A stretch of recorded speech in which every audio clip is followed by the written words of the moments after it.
There was a great revival in the Hebrides in the early 1900s. Began to moved up to the pleading for it into the 40s. Maybe we could say it topped out in the early 50s. Two old women, one was 84 years old and one was 82 years old. One was blind and one was humped over so badly with spinal stenosis, just arched over. But they had passion for revival. They wanted God to work. This is what happened. They couldn't even get out to the church to pray. They couldn't even get out to the church to worship. Their house became a place to meet. People came in. They got so passionate about revival coming to their isle, the Isle of Lewis. They got so passionate about it. They confronted the preacher and wanted to know if he was thoroughly right with God. And they prayed and prayed and prayed. And they'd seen the Lord, they said, with the church filled up and God blessing, a great overflow. And the fire of God struck that tiny little obscure place off the coast of Scotland.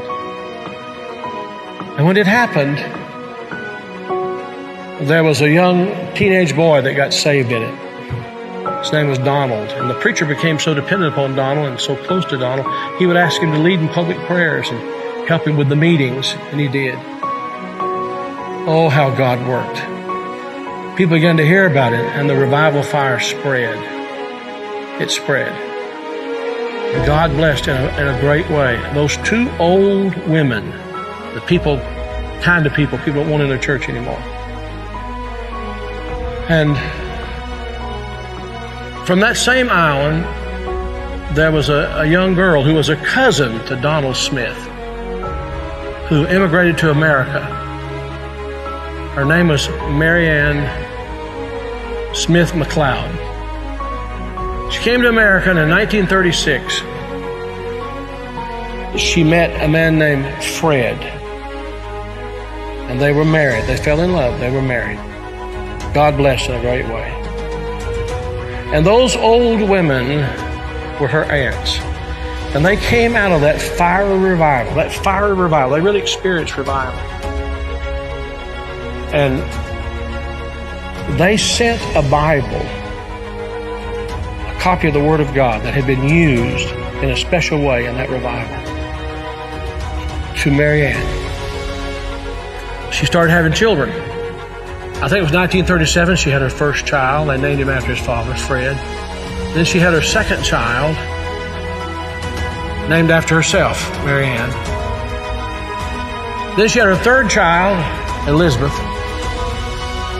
Then she had her fourth child. And she was so impacted by this teenage boy God had used in that revival of the Hebrides. She named him Donald.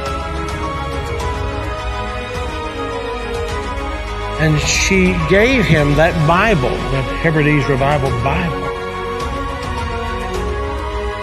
He was born in 1946. He's now the 45th President of the United States. And that Revival Bible is in the Oval Office.